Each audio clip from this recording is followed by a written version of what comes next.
Então pronto, já passou o prazo da entrega do primeiro trabalho, né? Devo corrigir essa semana, mais tarde semana, e semana que vem a gente deve passar as notas para vocês, tá? Publicar no sistema. Tá bom. Aí agora vamos continuar a gente estava falando sobre texturas, né, na última aula. Deixa eu... Não sei o que tá. Acho que não saiu no primeiro slide, né? A gente falou só que no modelo 3D, né, que tem aquela casca, a gente cria, aí a gente cria ou pega pronto algumas imagens, né, que tem as cores que a gente deseja usar e a gente tem que mapear, né, quais triângulos ou polígonos, né, as faces geométricas desse modelo 3D para as regiões das figuras correspondentes, né, que a gente deseja fazer o mapeamento, certo? Que eu vou mostrar no passado para ter o objeto colorido, né? Certo? De forma que não fique, a gente vê que não fica borrado, né? Só fica as faces que a gente coloriu mesmo ganham cor, né? E aí, quais são as propriedades desejadas de uma imagem de textura, né? Que a gente quer, o que a gente quer que essas as propriedades que elas tenham, primeiro que ela seja simples, essa é a mais importante, tá? Que ela consiga garantir uma continuidade. Quer dizer o quê? Porque se a gente imaginar uma imagem 2D, como esse próprio slide, tá? Se eu colocar esse slide que vocês estão vendo agora, um do lado do outro, ele não vai formar uma imagem contínua, tá? A gente vai conseguir ver linhas. Por quê? Porque essa cor aqui, da cor esse azul em cima do slide e esse azul aqui do final da base do slide não é a mesma tonalidade. Devido a essa diferença de tonalidade, se eu colocar esse mesmo slide um embaixo do outro, vai aparecer uma linha ali, né? E ele justamente na separação, né? 1,5 ou 2, tanto faz. Vai aparecer justamente entre essas duas cores. Talvez aqui na lateral não apareça. Depende dessas cores aqui da lateral, como é que são, né? Mas essa linha que a gente quer evitar, a gente quer que tenha uma continuidade, que seja uma função que ela se estenda, né? Para isso garantir, para fazer isso em sinais, o que a gente faria? Seria repetir essa mesma cor aqui no infinito, né? A cor de cima infinitamente para cima, a cor de baixo infinitamente para baixo, e as cores das laterais infinitamente, né? Para as laterais respectivas. E a cor da diagonal seria a cor do pixel do canto, tá? A cor desse pixel aqui do canto ficaria repetida eternamente, né? Isso daria, mas isso aí só seria uma figura toda centralizada, né? Deixa eu demonstrar aqui no GIMP. Essa é uma textura simples é que a gente quer evitar. Deixa eu pegar aqui.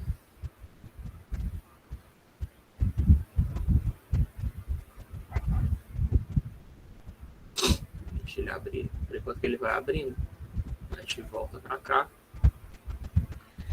Aqui a gente quer que seja, quando a gente diz seamless, é sem essa marcação. Você lembra quando a gente estava, quando eu mostrei a gente mostrou aquele modelo 3D para fazer o mapeamento de texturas, eu mostrei que a gente marca algumas arestas, né, para dizer onde é que vai passar a tesoura, né, para recortar o modelo 3D e poder achatar ele, né, criar seams, essas linhas de corte. Seamless quer dizer que não tem essa linha de corte, a gente não consegue ver linhas separando uma textura quando ela é repetida, tá? E na maioria dos programas, pelo menos no GIMP, eu acho, também no Photoshop provavelmente já tem, que você consegue não sei, não tem uma. Deixa eu pegar uma imagem qualquer aqui da internet. É o que? Grama, talvez. Pronto, ó. Pegar essa imagem aqui de grama, por exemplo. Vou pegar a imagem o tab, né? Eu quero fazer uma textura seamless com ela.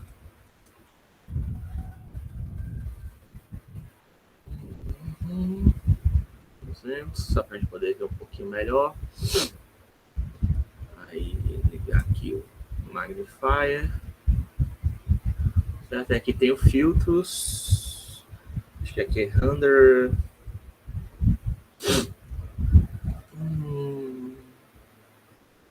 Grid, não. Aqui não, Map, Tile, se eu não me engano.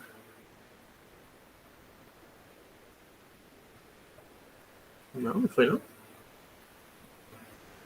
Tá aqui. Ó, se eu faço um mapeamento dessa textura, veja o que acontece, ó. Eu peguei a textura e repeti ela várias vezes, tá? Vai imaginar o que isso aconteceria quando estivesse fazendo em 3D. Tá vendo a linha repetida, ó, que eu falei, ó, como a cor da lateral esquerda, dos pixels da lateral direita não é a mesma cor dos pixels da lateral esquerda, né? A gente cria essa descontinuidade, ó, fica essa linha, tá? Isso aqui é chamado de sim. Tá? É como se fosse uma aresta marcada, tá vendo? Ó? É a mesma coisa aqui, as cores do topo, ó, do topo da figura são diferentes das cores do fundo. Então, cria essa linha, ó, quando você coloca uma imagem igual, uma embaixo da outra, né? Aqui pegando essa do meio, dá para ver direitinho, ó. A linha da esquerda, a linha da direita, né? A minha direita. A linha de cima e a linha de baixo. A gente quer remover essas linhas, tá? A gente não quer que seja uma textura, porque se eu quisesse aplicar essa textura de grama no cenário, né?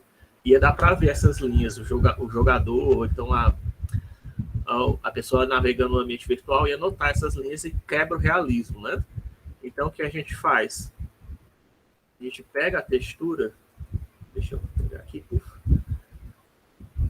que eu fiz foi vir aqui em filtros, map, tile, tá? Aí aqui tem, ó, tile seamless, se eu não me engano, certo? E aí ele já faz esse ajuste, tá? Ele faz uma técnicazinha que é tenta manter essas cores de cima iguais das de baixo, das laterais iguais também, né? E mistura um pouquinho as cores. Isso aqui é a mesma textura de antes, certo? Só que agora eu transformei ela um pouco, apliquei um outro filtro. Aí agora eu vou lá em filtros. Que eu apliquei primeiro. Isso aqui tá, só faz repetir a figura, tá? Aí o Tile Seamless é que cria essa cópia de cores que eu estava falando para vocês. Aí agora, se eu faço de novo, né? E a mesma imagem, ó.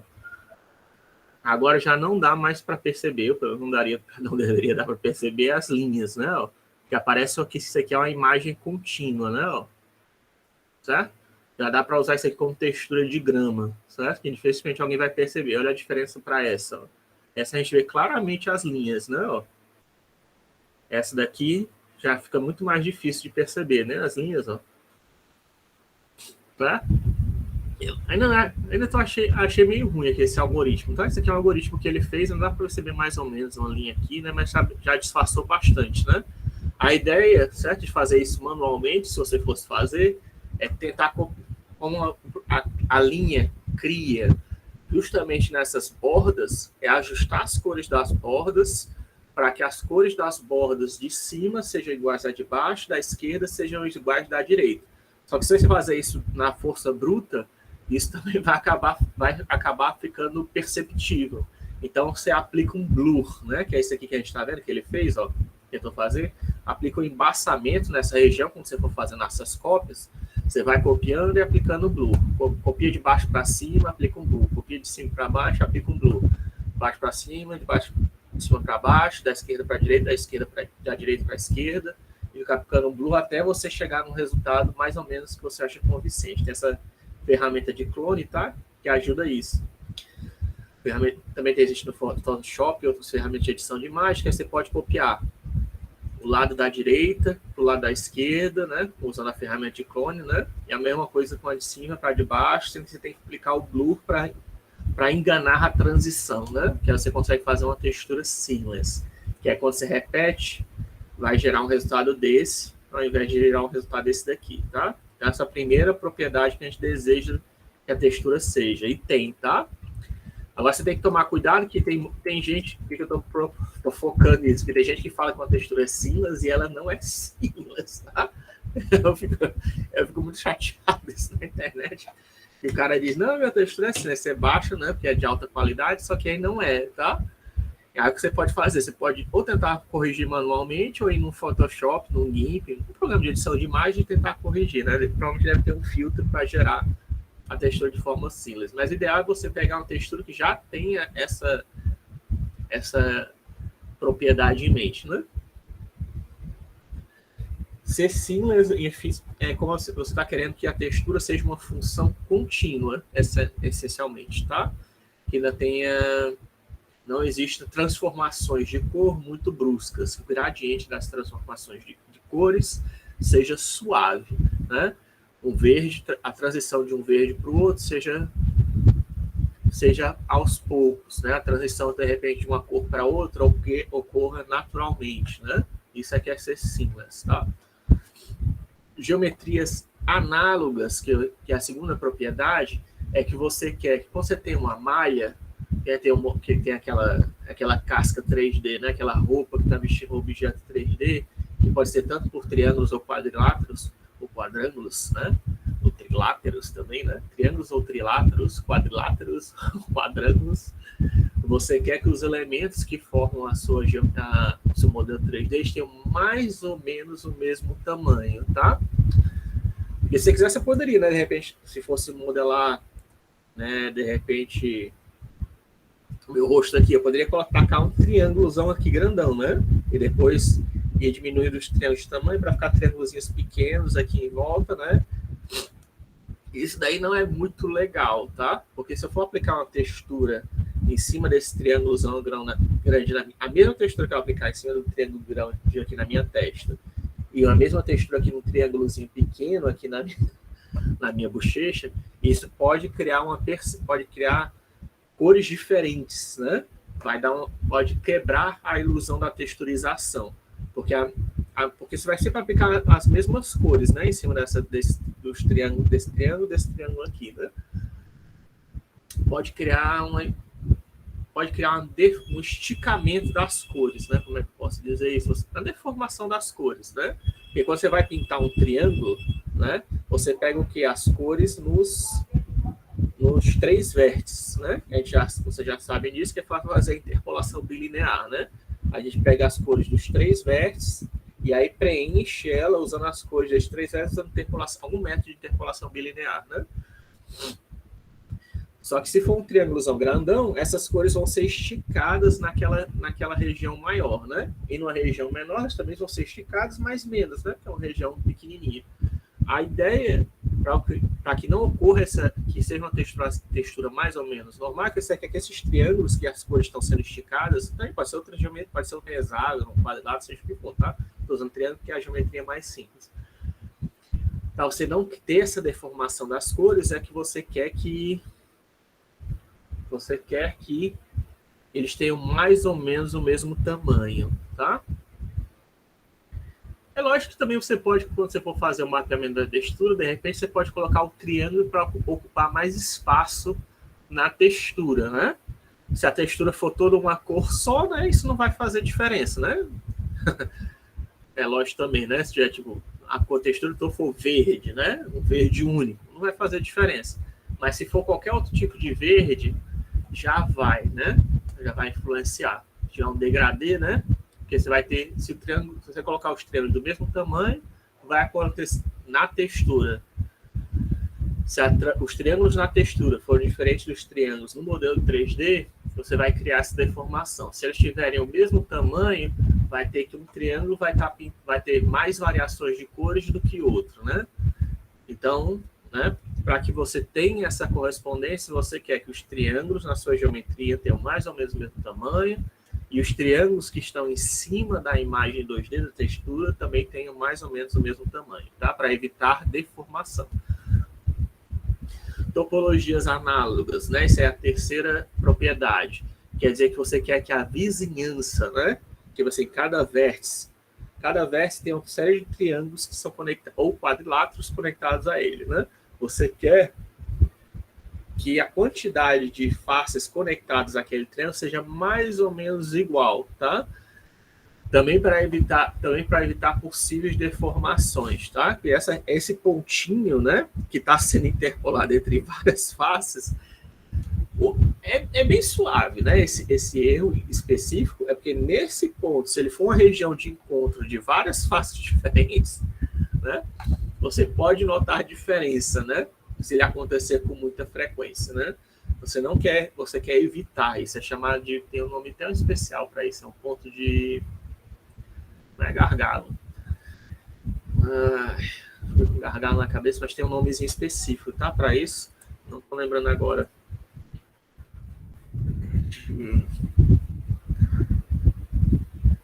E não apenas para textura, mas também já falei aquela questão de animação, né? E para você fazer retopologia, você quer que esses pontos eles tenham mais ou menos a mesma vizinhança. Por exemplo, de 4, quando a gente está falando de uma grid, né? Cada ponto. Deixa eu colocar aqui.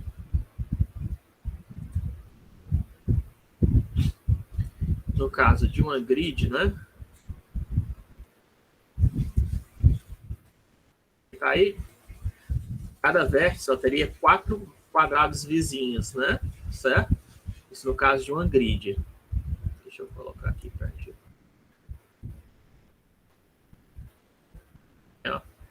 Cada vértice teria 4 quadrados vizinhos. Cada vértice tem 4 quadrados vizinhos, que a gente chama de topologia, tá? A vizinhança. O que a gente não quer é que tenha, de repente, um cara, evitar esse cara aqui, por exemplo, tem aqui. Ele pode até acontecer, tá? Mas desde que ele não seja muito frequente.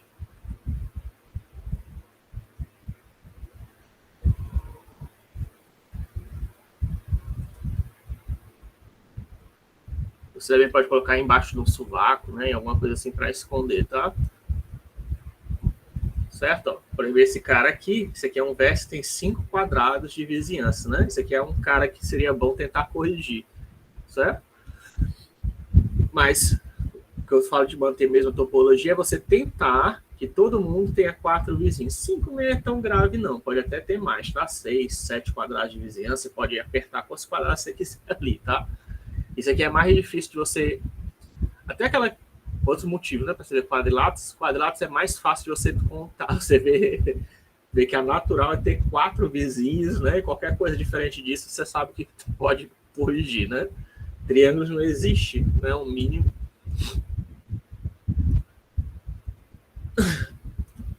É só você que tem que... Eu tô falando... Para quadrados, tem essa, por causa do grid, tem essa propriedade natural que a gente espera que tenha 4 vizinhos, né? Para o triângulo, talvez o natural seria ter 3 vizinhos, né? Se a gente for considerar a espécie de um grid, né? Não sei. Se dá para fazer um grid de triângulo só com 3 vizinhos, acho difícil. Acho também seria 4, né? No mínimo, para fazer um grid de triângulos, mas enfim. Certo? Então, isso aqui seria outra propriedade. Isso aqui não é tão... É menos importante, tá? Mais importante está no primeiro, que é ser seamless. A segunda, geometria de análise, é a segunda mais importante. A terceira, topologia análise, é a terceira mais importante. E a por último é bijetividade, né? A bijetividade quer dizer o quê? Quando você está fazendo um mapeamento de textura, né? Você está marcando lá um triângulo, né? Eu coloquei que de repente... Opa! Que... Vou colocar aqui uma cor diferente para ficar mais fácil de perceber. Onde tá esse quadradão, né?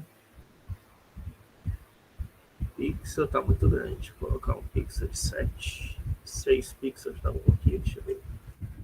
Tá, né? Se é uma função objetiva, quer dizer, quando você marcou lá um triângulo, que vai ser, isso aqui vai ser texturalizado de repente no chão da minha fase, né? Eu quero que o próximo triângulo ele esteja aqui, tá? Ou seja, seja contínua, tá vendo? Ó? O que eu não quero que ocorra, que seria uma função, não seria mais uma função objetora, é você marcar um triângulo desse jeito, ó. Você pode fazer isso, os programas 3D permitem você fazer triângulos dessa maneira, um por cima dos outros? Permite, tá? Porque tem muita gente que se confunde quando eu falo isso. É possível fazer isso? É. Mas isso aqui vai gerar problemas, não vai? Vai. Por quê? Porque se esse triângulo aqui era para estar aqui da lateral e você está fazendo isso, vai gerar o quê? Vai gerar sims, né? A primeira propriedade era o quê? Era ser seamless, né? E você fazendo um triângulo dessa maneira, você acabou de gerar um sim, gerar um corte, né? Uma linha na sua figura. Simplesmente porque você não garantiu que a função fazendo o mapeamento das texturas fosse objetora, certo? Eu já vou explicar o que é função objetora, mas basicamente você não quer que tenha mais de um ponto sendo mapeado para diferentes geometrias, né? Que é a texturas. Cada ponto da textura tem um único ponto correspondente na malha, certo? É isso basicamente que é uma função objetora. Para cada ponto, para cada pixel na sua textura, existe apenas um único ponto da sua geometria para qual ele é mapeado, né? A rigor, né, tem uma série de pontos ali que são mapeados, né? Porque o pixel representa uma área, né, da sua... Mas, enfim, dentro do pixel, né, todos os pontos ali daqueles pixels estão sendo mapeados unicamente para todos os pontos dentro daquele voxel ou pixel correspondente da rasterização do seu modelo 3D, certo? Você não quer que isso daqui que eu acabei de fazer aconteça, né? Você quer que dois triângulos sejam desse jeito aqui, né? Certo? Sejam todos conexos no lado do outro, que é aquele achatamento da malha, né? Você não quer que aconteça isso daqui. Se isso aqui estiver acontecendo, o que você vai fazer? Eu pegaria esse triângulo e arrastaria, né? Selecionaria aqui os vértices e arrastaria ele para ficar para fora, para não ficar um em cima do outro. Você faz isso também acontece isso, tá? Às vezes quando você pega um modelo 3D na internet, o cara vem, os triângulos não... Às vezes depende muito. Às vezes é por causa do tipo de arquivo, às vezes é porque o próprio modelador não se preocupou muito com isso, mas se você vê isso, quando você abrir o mapa ou ver de um modelo 3D, ver triângulos um por cima dos outros, o que você vai fazer? Seleciona um vértice, aperta no Blender, né? Seleciona um vértice, aperta Ctrl L para selecionar todos os vértices conectados, e aí eu arrastaria esse cara para separar as ilhas de textura, né? Para não ficar um em cima do outro.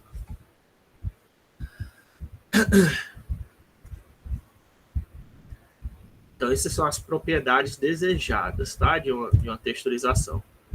E tem essa que seja seamless, não tem, que a textura que você está usando ela seja contínua, né? Ah, mas aquela do Robin, né? Que a gente mostrou, isso aqui não é seamless, né, professor? Ela não é seamless, mas ela é contida, né? Eu não posso repetir ela. Se bem que ela até é, né? Se eu repetir ela do lado do outro, sempre essas... Acho que arrisca essas bordazinhas aqui ser mais ou menos pretas, né? Mas, enfim, mas aqui no questão, todas as cores do modelo estão aqui, né? Está autocontido, né? Nesse caso aqui. Todas as faces estão aqui dentro. Isso nem sempre acontece, tá? Eu estou falando principalmente no caso de você ter um modelo que é o mais comum para você estar querendo modelar a grama do chão, né? Você está querendo modelar a grama do chão, você tem várias faces, tem vários planos no chão que se repetem infinitamente, preenchendo um cenário gigantesco, né? Se você quer colorir isso, você poderia, se você quisesse, poderia pegar uma textura para cada um desses quadrados, né? Para cada região do chão específica e pintando uma por uma. Ninguém faz isso, né? Você só aplica uma textura num quadrado e repete as texturas em todas as outras, em todo gramado, independente do tamanho que seja, no modelo 3D, né? É nesse caso que você vai usar a seamless, tá? Nesse caso aqui do modelo 3D, que é só o modelo do Robin, né? Todas as faces cabem aqui, né? Então não precisa ter essa propriedade seamless, desde que você não queira repetir a textura, né?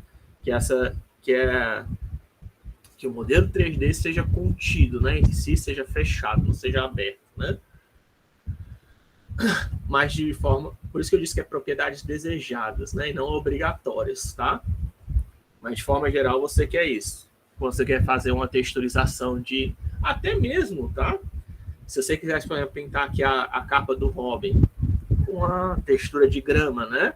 Ficaria bem mais fácil fazer isso com a textura seamless, tá? Você faria um mapeamento, você faria um recorte na capa, colocaria os triângulos aqui em cima daquela grama que a gente tinha acabado de gerar, né? Desde que os triângulos tivessem o quadrilátero tivesse mais ou menos o mesmo tamanho, estava pronto, né? Para um caso desse específico aqui, que a gente fez no caso do Robin, é bem mais trabalhoso, que eu teria que colocar manualmente aqui os triângulos para ficar do formato que eu quero, né? Ou então pintar, né? Também, depois de fazer a abertura, selecionar quem são as ilhas de textura, fazer o mapeamento do V, eu teria que pintar cada triângulo manualmente, né? É diferentemente de pegar uma textura de metal, uma textura de madeira, uma textura de grama na internet e querer aplicar numa região grande, né? Que também é comum, né, a gente querer fazer isso. Nesse caso aqui você vai ver a importância da textura seamless, né? Também parede, né? Chão, parede, tetos, todo modelo grande, né? Você faz, é importante ter essas propriedades, tá? Para garantir que sejam algo invisível para o usuário, né?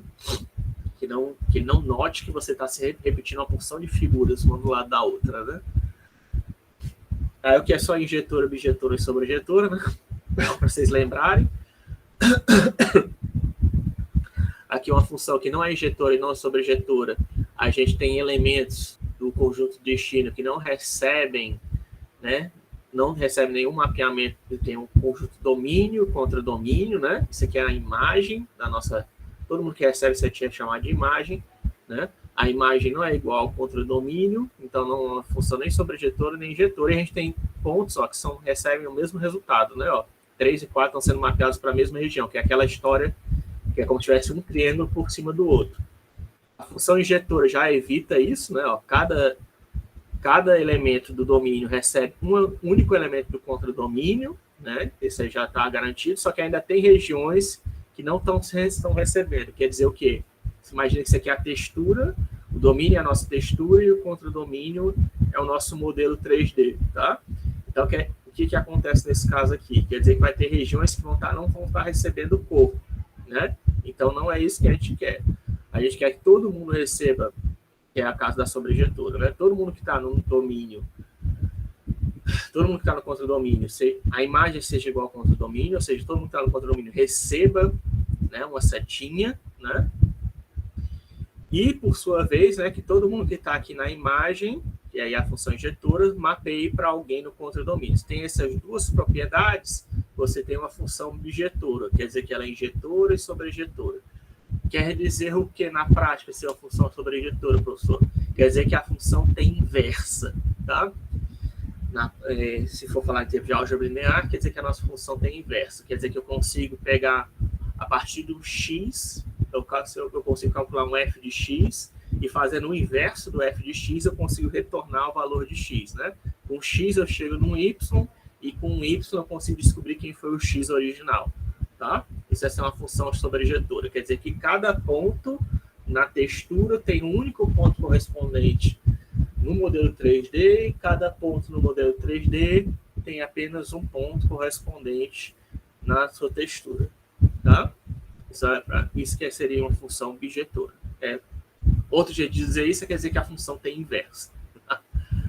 Nem toda função é invertível, né? Como vocês devem saber. Eu espero aprender isso no segundo grau, senão só relembrando, né? Então, isso é que eu estou falando, ó. É lógico que quando eu falo que a função seja objetora, é na região que eu selecionei para fazer o mapeamento, né? Aqui no caso a gente tem um cilindro, e se eu não estou fazendo o mapeamento desse rosto do tigre para todo o cilindro, então pode ter essas regiões vazias, não tem problema. A questão é que se eu marquei, deixa eu colocar aqui. Cadê o meu?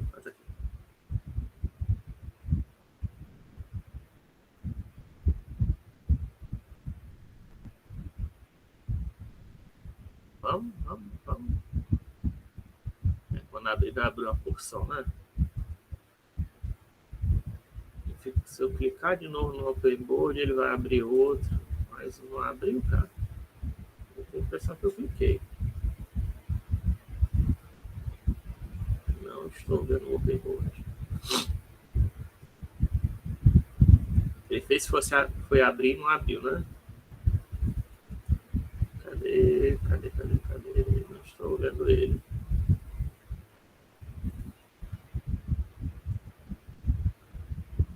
Tá com algum problema, hein?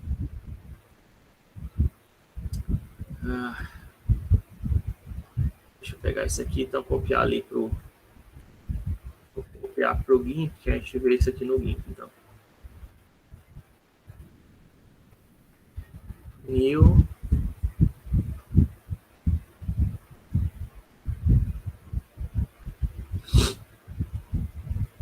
Não queria que fosse tão pequeno assim, não. New.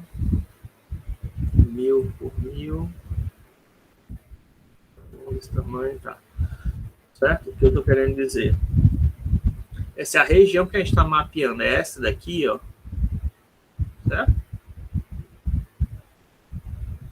Também que eu estou fazendo aqui reto, tá errado, tá? Não era só para demonstrar que está contornando perfeitamente o tigre, tá? Isso aqui é uma função objetora, tá? Nesse caso aqui. Agora apareceu, né? Porque eu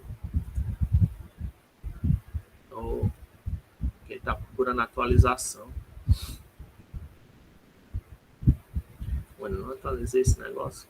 Show desktop. Vamos voltar lá para o slide. Show. Não, cara. First slide não.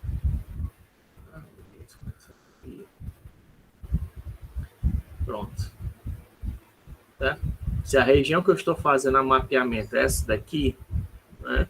Isso aqui é uma função objetora, tá? Quer dizer, todo ponto do cilindro para qual estou mapeando a figura tem um ponto correspondente nessa imagem, né? Certo? Não seria uma função objetora se eu estivesse fazendo isso daqui, ó. Se eu estivesse mapeando essa região inteira, né? Eu estou tentando mapear essa figura para essa região inteira, mas está ficando esses espaços vazios, né? Isso aqui pode acontecer, tá? Se for uma textura seamless, o que vai acontecer? Se eu transformar isso aqui numa textura seamless, vai ficar várias faces de tigre aqui, né? Preenchendo essa região inteira, e eu não vou conseguir notar a diferença. Vai parecer que tem vários rostos de tigre um do lado do outro, né? Contínuo, nós a gente não vai notar linhas um do lado do outro. E dá para fazer isso, tá?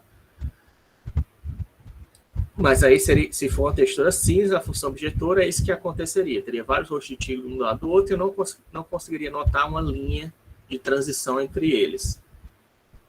Mas desse jeito aqui, com esses espaços vazios assim, se eu estivesse fazendo esse mapeamento T, aí não seria uma função objetora. Para ser uma função objetora, que é o que está acontecendo, ele está mapeando só, ele marcou só esses vértices aqui para receber a textura, né?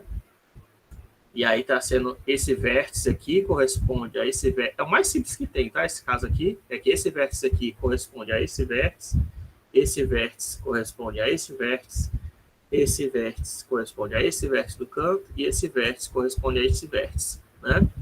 Quer dizer que, sei lá, esse aqui é o ponto 200, 300, 700, que equivale ao ponto 10, né? Aí aqui, ou 01, na verdade. Aí aqui é o ponto, sei lá, 200, 300, 1000, corresponde ao ponto 11, né? Aí aqui é o ponto 200, 300, 0, que corresponde ao ponto 10. E aí aqui é o ponto, sei lá, 200, 00, né? Que corresponde ao ponto 00, né? Algo assim. Sei lá, né? Certo? 4 pontos. Os 4 pontos daqui, que é o ponto aqui na textura, seria o 00, 01, 11 e 10, né? Corresponde aos 4 vértices daqui que eu marquei. Já faz as texturas. Isso aqui é uma forma bem comum que você, de repente, está querendo colocar. Isso aqui poderia ser uma figura. Hoje, até uma textura de uma camisa, né? Que você está aplicando. Você pode imaginar que isso aqui é uma camisa. Na camisa tem um tigre, né? Ou então em algum adesivo colado em algum caderno, né? Pode ser várias coisas, né? Isso aqui é uma coisa que a gente faz na prática. Então, isso aqui, para ser uma função objetora, seamless, etc., isso aqui teria que ter, né? A região marcada tem que ser essa volta aqui.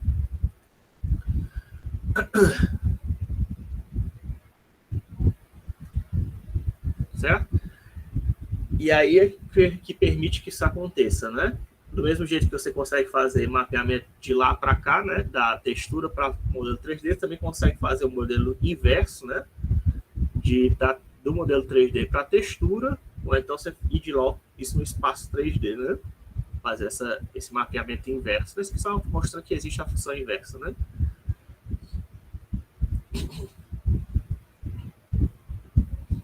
Ou seja, independente de estar no espaço 2D ou 3D, isso também ocorreria da mesma maneira, estar no espaço 3D. Agora, tem aquele caso que eu falei que a textura ser 3D, né? Também pode ser, tá? No caso, você tem a textura 3D, tem um objeto 3D para ser mapeado, e aí nesse caso você não precisa fazer achatamento nenhum, né? Você não precisa fazer aquele recorte que eu fiz para mostrei para vocês, né? Você marcar algumas arestas, que aí mostra como o modelo vai ser aberto e achatado, né?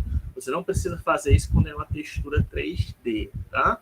Você só precisa dizer quem são os pontos da borda. Você tem que garantir que as bordas do seu objeto sejam iguais a bordas dessa maneira, que aí o interior vai ser preenchido usando interpolação bilinear, né?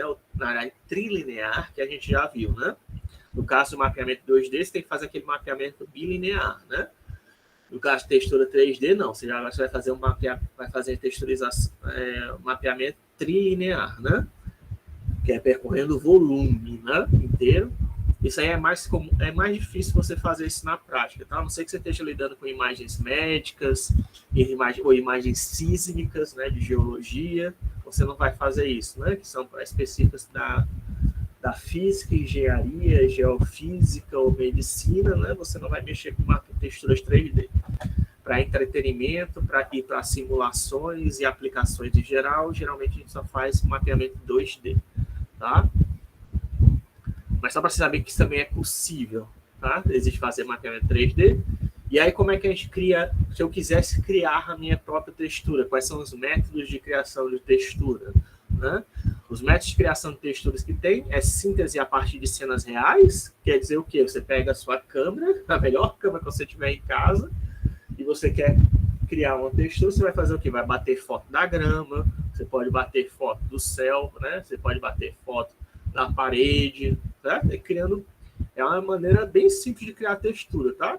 Outro dia, por exemplo, eu fui fazer um modelo de um ovo mexido, que tinha é um bom desafio, tá? Se você está querendo aprender modelagem 3D, tem que fazer um ovo frito, ou então um ovo mexido, certo? Um modelo de um ovo mexido ou de um ovo frito. Como é que você vai pintar? Como é que você vai fazer um modelo, né? Até que é fácil, né? Relativamente fácil, usando as ferramentas de sculpting ou de edição de vértices, né? Você consegue fazer o modelo do ovo frito ou do ovo mexido, né? Mas e as cores, né? Você vai pintar, mano? Onde você pintar vai ficar tipo cartunesco, né? Porque vai ficar toda a clara vai ficar branca, né? E a gema vai ficar amarela. Ou então você vai pintar um amarelo meio tosco aí, no caso. Um amarelo mais... A gema fica laranja, né? Na verdade, no caso, o amarelo fica mais no ovo mexido, né? Mas, enfim, vai ficar meio tosco. Se você quiser ficar mais realista, como é que você faz? Você faz realmente aí na sua casa um ovo frito, ou então um ovo mexido, e você tira uma foto dele, tá? Eu fiz exatamente assim. Eu tiro uma foto, aí você pega essa foto e usa para pintar as faces do seu ovo mexido e do seu ovo frito. Você vai ver que vai ficar bastante realista. Se você fizer o mapeamento correto dos triângulos, né? Você vai ter um modelo que vai ficar, ó, joia, bem legal, tá? E aí depois você pode ter outros recursos que você pode aplicar, fazer um mapeamento de normais para criar até legal, porque as regiões que, no caso do ovo frito, né? As diferentes regiões de cores devido ao óleo, né?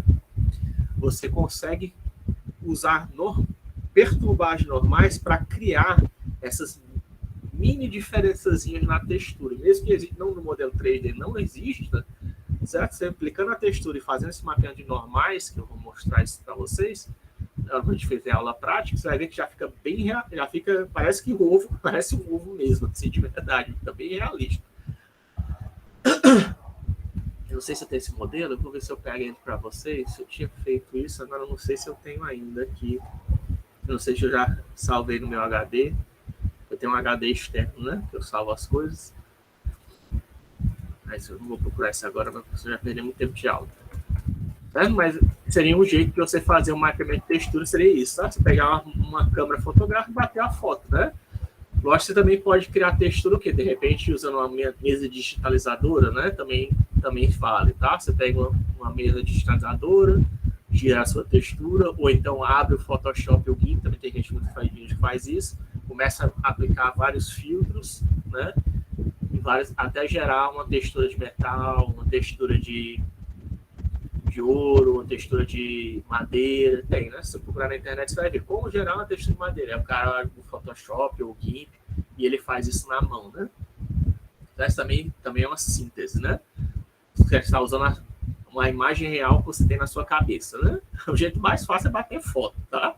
Quanto melhor a qualidade da sua foto, melhor vai ser a sua textura. E aí você pode até aplicar aqui, abrir no GIMP, como eu mostrei hoje, né? E fazer com que ela se torne seamless, para ficar ainda melhor, né? A segunda maneira é fazer escrever um algoritmo, tá? Existe, que é chamado de texturas procedurais. Você escreve um algoritmo para gerar textura de água, para gerar textura de floresta, para gerar textura de madeira, para gerar textura de mármore. Você pode fazer isso, existe, eu já vou falar. Quem mais famoso que existe é o Perlin, tá? Que ele inclusive trabalhou na Pixar, não sei se ainda trabalha, já faleceu, não sei como é que está o estado dele. Mas ele foi um dos caras mais famosos porque ele descobriu que vários fenômenos aleatórios do mundo real podem ser simulados vários fenômenos físicos complexos do mundo real podem ser simulados através de aleatoriedade, tá? Ou seja, usando aleatoriedade, um dado, né, no lançamento de dados, né, na vida real, você pode simular efeitos físicos, né, do mundo real. E ele escreveu um algoritmo para fazer o quê? Gerar texturas, textura de fogo, textura de água, textura de nuvem, textura de terreno, né? Dá para fazer uma opção de texturazinhas dessas. Usando o algoritmo de Perlin, a gente vai ver, tá? Até implementei eles para vocês verem exemplo de textura que pode ser gerada com Perlin. E o último modelo seria uma simulação física, né? Porque esses escritos de algoritmo, né? Você não está... seria a mesma ideia do cara lá mexendo no Photoshop, né? Eu sei mais ou menos como é que deve ser a estrutura do metal e eu tento criar um algoritmo que gera aquela textura de metal, tá? Perlin também é a mesma coisa, né? Só que em vez de ele estar mexendo no Photoshop, ele está escrevendo um algoritmo para gerar um metal, né? Ele tem uma ideia de como é o metal na realidade, mas ele está escrevendo um algoritmo para gerar um metal. Ele tem até um livro que ele mostra isso, inclusive, como é que ele faz o GL. No caso, ele usa o RSL, né, que é o Renderman Shading Language. Mas se você for pegar esse livro dele atualmente, você vai ver que você consegue traduzir direto para GLSL. Não tem nada de muito diferente, não. E o último modelo é fazer simulação física, né? Que aí você vai usar as propriedades da física, né? Pegar o seu livro de física lá, implementar as fórmulas para ver como é que um gás se comporta na realidade, né? E aí usar aquilo como textura, né? Usar a simulação real do comportamento de um determinado material ao ser aquecido ou então no seu estado natural para poder gerar, né? Isso dá para fazer, tá? Acho que o modelo mais simples seria com cristais, né? Por exemplo, que cristais ele tem uma estrutura ordenada, você consegue fazer um algoritmo para fazer essa simulação. Também é um algoritmo, né? Que você faz no caso da simulação, mas só que nesse caso aqui tem a diferença da simulação, porque você está escrevendo um algoritmo para simular algo que existe, né? Quando eu só coloco escrito algoritmo, não quer dizer necessariamente você está simulando algo que existe, pode ser algo que não existe, né? Como no caso do Perlin, né? Você só está querendo se aproximar, ou então não precisa nem querer imitar, você só está querendo ter o resultado visual de uma determinada textura. Na simulação física, não, você não está se preocupado com o visual, você está preocupado com ser o mais fiel possível da realidade, né? Essa diferençazinha, tá? Tem a diferença. Eu vou até colocar, de repente, fazer um ajuste aqui, escrito de um algoritmo não simulatório, não sei como é que colocaria aqui, mas é um algoritmo que não está se preocupado com a realidade, né? Não pseudo metafísico, né? Talvez, escrito de um algoritmo metafísico, né? E aqui seria a simulação física, né? Por que eu saí, hein? Certo? Esse aqui é um exemplo da função ruído de Perlin, tá? Basicamente é isso, né? Você tem o que você faz, né? Perlin, como eu falei, ele descobriu que vários fenômenos físicos que são muito próximos de aleatório. Você pode simular eles. Por exemplo, o comportamento de um gás, né, na realidade, aqui o ar, né, que está aqui em volta na casa de vocês, tem várias partículas de gás, né, e estão se movendo loucamente aí no seu quarto, né? Você pode simular isso de forma exata? Você pode simular isso de forma exata. Mas se você usar aleatoriedade, imaginar que essas partículas estão em posições aleatórias a cada segundo, isso não é muito longe do que está acontecendo em realidade, né? Não é o real, mas não está muito longe da realidade, que não tem como você prever, até tem como você prever, exato, só que é muito difícil de prever exatamente se eu conseguisse pegar uma molécula de ar que está exatamente aqui na minha frente, deixa eu... Né? Se eu conseguisse pegar aqui uma molécula qualquer de algum gás que está aqui exatamente na minha frente, nesse segundo, é muito difícil de adivinhar para qual direção que ele vai estar indo no próximo segundo, tá? Se eu estou analisando, né? Na realidade, se a gente conseguisse medir, né, quem é o vetor de direção, de velocidade, né, para onde está apontando, até daria para saber. Mas você usar aleatoriedade para dizer que ela simplesmente está indo nessa direção ou naquela direção, não faz diferença, né? E o gás está preenchendo aqui todo esse... O ar está preenchendo para poder respirar, para vocês poderem respirar, né? Ele está preenchendo toda essa região, né? Então está percorrendo loucamente, rapidamente aqui em todas as direções. Então você consegue simular esse efeito com aleatoriedade. Nesse caso aqui, o que a gente está tentando fazer é efeito mais ou menos de mármore, né? Na verdade, porque esse caso aqui, na verdade, isso aqui parece mais aquelas... Isso aqui foi gerado por mim, isso parece mais aquelas lâmpadas de lava, né? Tem aquelas bolhas, né? Ficam andando. Nesse caso aqui, esse aqui já parece... Desse outro aqui que peguei de um livro, pode ser uma espécie de papel amassado, né? Talvez. Mas um dos efeitos físicos que você consegue simular isso é chamado de turbulência, tá? Turbulência é a alteração na velocidade, né? Na direção da velocidade ou na direção da aceleração.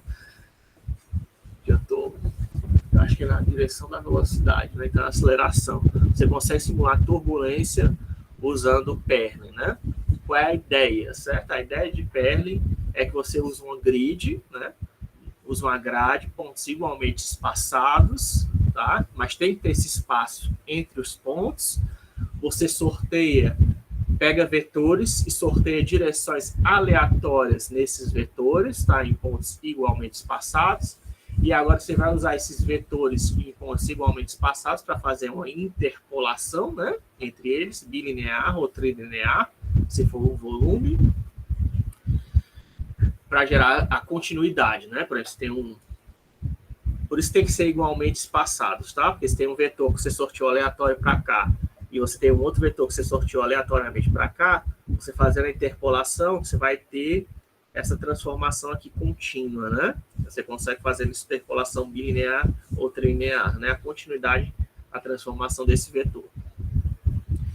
E aí você aplica isso para deformar algum tipo de força física, por exemplo, como a água se mexe, né?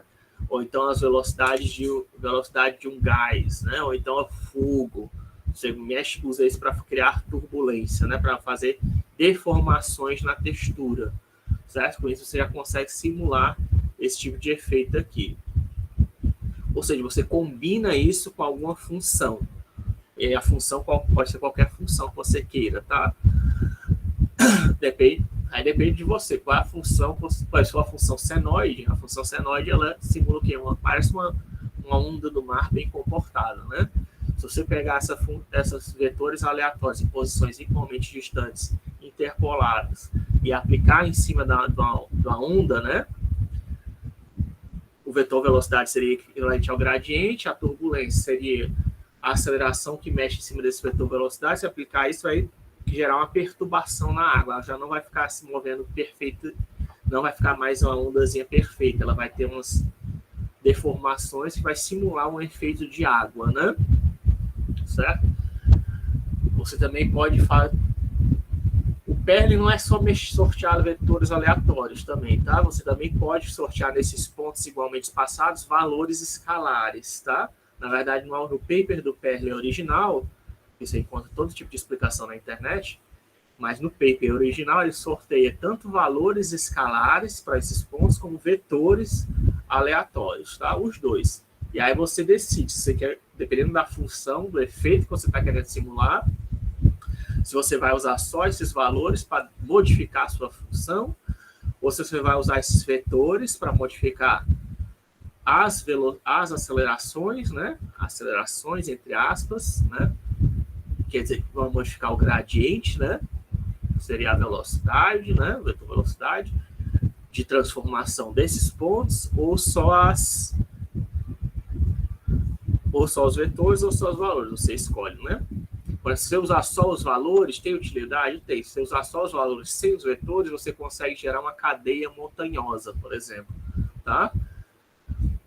E já usar só os vetores sem os valores, você consegue gerar, como eu disse, movimento de água do mar, tá? Aqui está um exemplo, só para vocês verem do que seria, né? Não é tão complicado assim quanto parece. Aqui tem dois fors, ó. For i igual a 0 até n, faça. Tem dois fors alinhados um dentro do outro. E aí, para cada posição de um grid 2D, eu estou sorteando um valor. E para essa mesma posição, eu estou sorteando um vetor 2D, certo? Que vai ser justamente esse vetor aceleração, né? Que vai controlar qual é a velocidade de transformação, né? Porque só com os valores você já consegue obter a velocidade, né? Só que aí, usando a aceleração, você consegue controlar o quão rápido, né, essa transformação de um vetor para o outro está acontecendo. Se a aceleração é pequena, né, essa transformação vai ocorrer suavemente. Se for rápida, já vai, antes de chegar aqui, já vai ter virado, né, o vetor. Então, esse controle de velocidade é que acontece através da turbulência, né, de quão rápido essa transformação entre os valores está acontecendo. Isso aqui é para 2D, né? Para 3D seria a mesma ideia, tá? Para cada ponto IJK, você quer seria 3 vetores alinhados, você sorteia um valor e um vetor 3D, né? IJK, para cada posição num círculo, numa esfera aleatória, né? Pega um ponto aleatório da esfera unitária para ser uma direção, ou então no caso do círculo do 2D, no círculo unitário você sorteia uma direção aleatória, né? No caso do círculo unitário, você pode só sortear um ângulo, né? Que a gente já viu. E no caso da esfera 3D unitária, você sorteia 2 ângulos para pegar esse vetor aleatório, né? Tá? Não sei que essa mensagem Dropbox está aparecendo aqui. Assim, depois que você fez esse sorteio aleatório, né? Dos pontos igualmente espaçados, tá? E você interpola os pontos entre eles, né? No caso aqui, veja que o passo que eu usei aqui na função de cima não é o mesmo passo da função de baixo. Eu usei 0.01. Quer dizer o quê? Se eu tenho a figura que eu estou preenchendo, né, com Perl é 100 vezes maior do que essa figura, do que os valores aleatórios que eu sorteei original, tá? Essa é a ideia, tá? Se eu estou querendo gerar uma textura de água para uma região que é 1000 por 1000 pixels, tá? Por exemplo, eu estou querendo gerar uma textura de água que é 1000 por 1000 pixels. E eu vou usar Perlin para gerar isso, usando uma função de seno mais cosseno, por exemplo. Certo? Eu gero uma figurinha de valores aleatórios de tamanho, sei lá, 10 por 10. Tá? Só 10, uma matriz 10 por 10, com valores aleatórios para cada posição da matriz, e cada posição da matriz também tem um vetorzinho ali aleatório que eu sorteei. Tá? E aí eu distribuo esses 10 pontos nos 1000 por 1000, 10 por 100 pontos, né? Nessa matriz de 1000 por 1000, que é 1 milhão de pontos, né? Distribuo igualmente, pegar os corners, e aí eu faço a interpolação entre os valores para gerar os valores intermediários. Tá? Isso que é Perl. Tem que ter esses valores intermediários vazios para você poder fazer a interpolação bilinear ou trilinear e gerar a transição suave entre esses vetores e entre esses valores, né? E aí você consegue simular esses efeitos físicos, tá? Isso também, a ideia também do Perl, não somente para turbulência, mas também serve para ruído, tá? Você consegue gerar ruído, que é aquele barulho incômodo que se repete, né? Você não está querendo que foi um barulho de um ventilador que a gente está usando, talvez vocês estejam ouvindo agora, né? Esse aqui é o barulho do ventilador. Isso é considerado ruído. Você consegue simular isso usando Perl, tá? Esse barulhozinho. Que mais? Você consegue usar Perlin. Acho que tem até um exemplo aqui no espaço. Ó. Essa próxima aqui é um exemplo de aplicação de Perlin, né? Ó. Todo esse cenário aqui, as montanhas, o mar, as nuvens, tudo isso aqui foi gerado usando Perlin, tá? Só modificações da função de Perlin. Se você usar só a altura, você consegue gerar cadeia montanhosa, né? Aqui no mar, o mar ele é chato, tá? Ele é só uma superfície achatada. Mas você usando só os vetores, não precisa nem usar os valores, só usando os vetores, né, aleatórios, você consegue gerar essa perturbaçãozinha de forma a gerar essa não ficar porque se fosse chapado, ia ficar um espelho, né? O mar não ia ficar realista, parecia um lago, né? Mas desse jeito aqui, você consegue gerar essas perturbaçõezinhas para parecer que tem uma onda, né? Tem ondinhas acontecendo ali na água, né? Nuvem também é com Perlin, tá?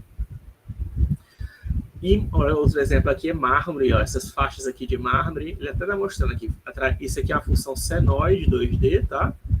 Por exemplo, aqui, ó. Esse aqui está muito complicado. Isso aqui é um exemplo mais simples, ó. Isso aqui é uma função senoide 2D, tá? Aqui a preto é a região de baixo da curvatura, essas regiões aqui, ó. Essas regiões aqui são as regiões de preto, tá? Essa região mais superior aqui é justamente esse topo aqui da imagem, tá? Certo? Essa aqui é a frequência 1, né? 1 ou 2 Hz, né? 1,5, né? Aqui mais ou menos, 1,5. Então, essa aqui é a função senoide. Com a função senoide, você consegue gerar essa textura daqui, ou seja, esse gráfico aqui. Essa aqui é a função senoide, tá? Você consegue gerar esse gráfico. Você pode pensar que a senoide está sendo aplicada para cada linha, tá? Cada linha aqui é a função seno. Cada linha de pixels é a função seno que se repete, certo? E aí, para aplicar Perlin, o que ele fez? Ele adicionou a perturbação nessa função seno, né, que já tem os valores, né, da função seno. Então, só sorteei os vetores aleatórios e controlei qual é a velocidade de transformação entre um ponto e outro da função senoide, certo? Fazendo essa deformação, você consegue gerar essa figura aqui de baixo, que simula o mármore, né? Quer dizer que a transformação, ó, no caso aqui, ó, que demorou mais para acontecer o crescimento, né? Nessa região aqui superior. E aqui o decrescimento ocorreu mais rápido, né? Nessa primeira linha de pixels, né? Sendo que isso não acontece, né? Como são valores aleatórios, cada linha de pixel aqui aconteceu um efeito diferente, mas como você está fazendo a interpolação bilinear para a figura, a gente garante que tem essa continuidade e gera essa textura de mármore que foi aplicada em cima desse vaso, né? Isso aqui são outras texturas que foi gerado também com Perlin, madeira, né? Isso aqui eu não sei se é água que ele fez. Isso aqui são 2 tipos de mármore. Mas você consegue, tá? Você fazer isso, simular fogo, água, gases e vários outros fenômenos naturais, você consegue usar usando o algoritmo de Perlin. Ele usou esse algoritmo dele, uma das aplicações desse algoritmo dele, você pode ver no filme Tron, tá? De 1985. Tá? O primeiro filme Tron, né? Porque tem um remake, né, que foi feito recentemente, mas no primeiro filme Tron, o Perlin trabalhou em cima desse filme, tá? Ele usou o algoritmo dele para fazer alguns dos efeitos que a gente vê na execução desse filme. Se você quiser ver, né, na prática, o que dá para fazer com o algoritmo dele. E ele trabalha, acho que até, se não trabalha ainda, né, ele trabalhou por muito tempo na Pixar. Eu tenho a implementação desse algoritmo e eu vou passar para vocês, tá? Quando a gente for na aula, na parte prática. Certo? Aí outro exemplo de textura que a gente quer aplicar é ruído, né? Como eu falei, Perlin serve para gerar ruído, serve, tá? Mas nem todo... Assim, esses ruídos, só para... Não sei se ainda ficou claro, mas em geral, quando você está querendo fazer... Se você não está modelando, quando você está modelando uma figura 3D, você quer que esses valores sorteados por Perlin sejam grandes, tá? Mas se você está querendo fazer só pequenas transformações, você está querendo fazer só para movimentos suaves, né? Fogo, movimentos, né? Os vetores, né? Os vetores, eles têm que ser pequenos, tá? Não são grandes. Os vetores são pequenos, os valores podem ser grandes. Pode ser grandes ou pequenos, tá? Que você está sorteando com PL. Se os valores aqui fossem muito grandes, ia gerar não ia aparecer água, tá? Se os vetores fossem muito grandes, ia gerar uns buracos na água e ficar totalmente não realista. A mesma coisa para as nuvens, tá?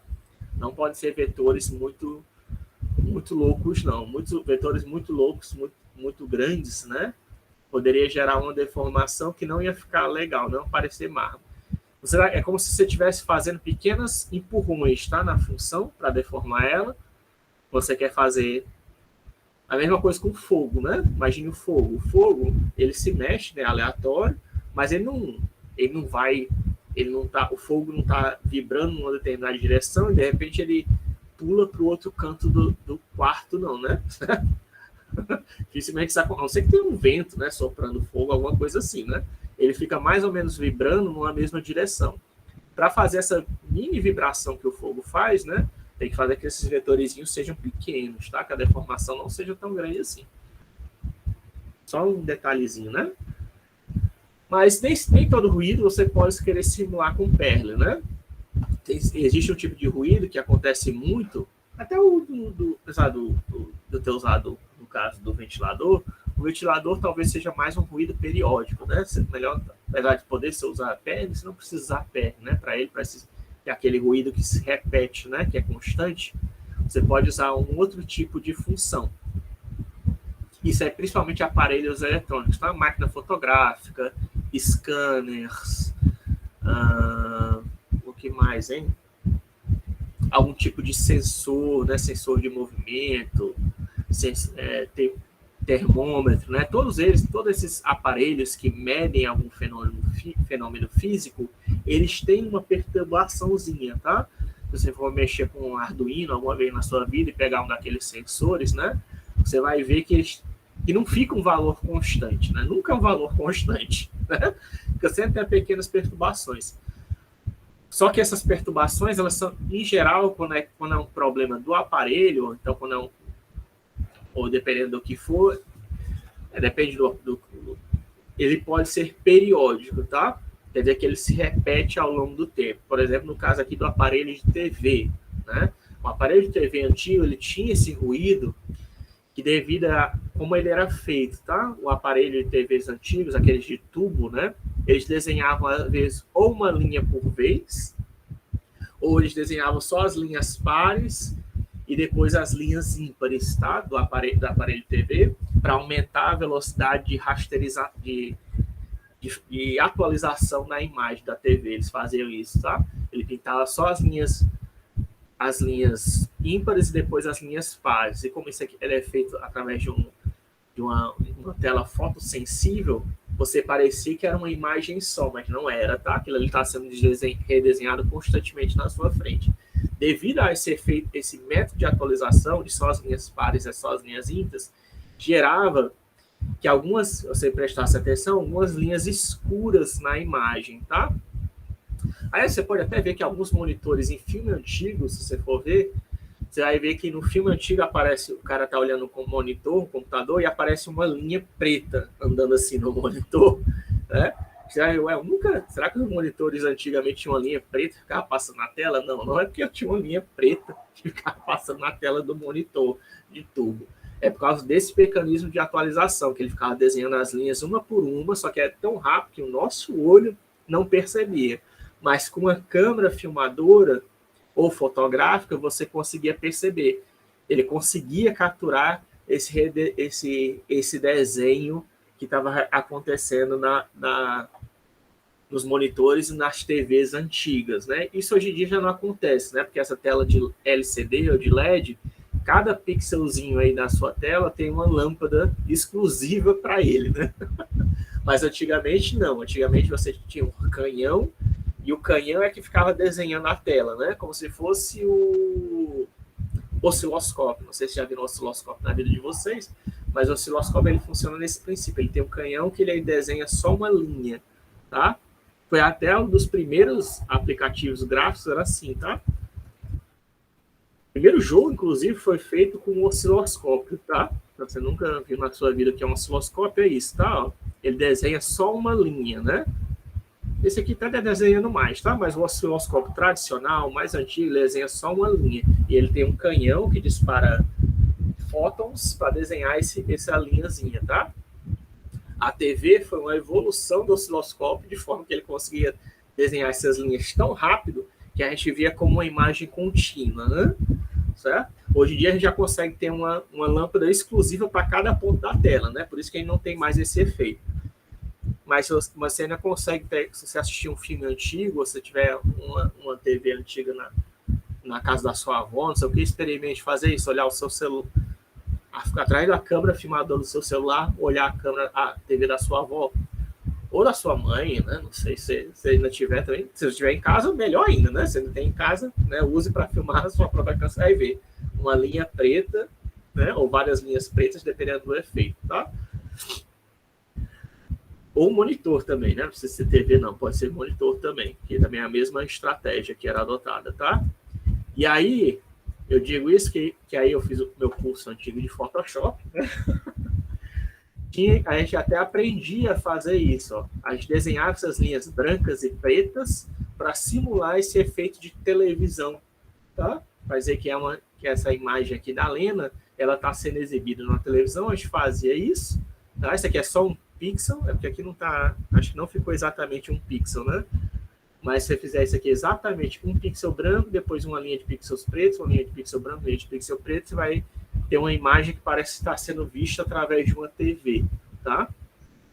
É um efeito de ruído periódico que você pode aplicar, tá? Em cima da imagem.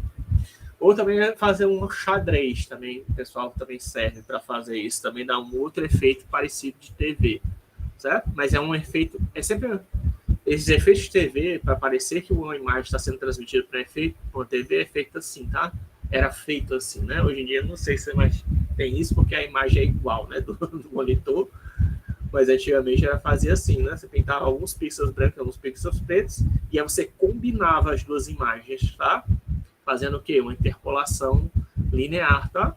Para fazer uma interpolação linear, para combinar o branco com esse pixel, né? Aí esses pixels de baixo combinados com o preto, e o nosso olho ele não consegue notar a diferença, né? Ele vai ver uma imagem assim mais ou menos acinzentada, né?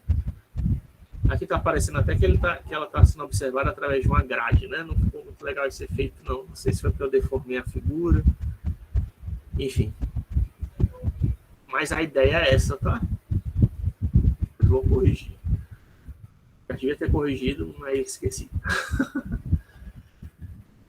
Aqui outro exemplo. Aí quais são os tipos de ruído que existem, né? Só para vocês saberem, né? Que são usados para gerar textura. Tem um ruído branco, tá? O ruído branco é uma textura, é um ruído de distribuição uniforme. Quer dizer que qualquer... Primeiro que o ruído pode tanto somar como subtrair, tá? Não é só somar, não. Ele pode tanto somar ou subtrair do valor da função. E a distribuição desses valores, que geralmente vai de 1 a menos 1, tá? Que é aquele valor normalizado, você pode escolher qualquer valor entre 1 e menos 1, se esse for o nosso intervalo para o ruído, ele tem chance igual de ser sorteado. Então, essa aqui é a função dele, ó, certo? Se eu fosse pintar uma função de ruído branco, é isso aqui que acontece, ó, certo?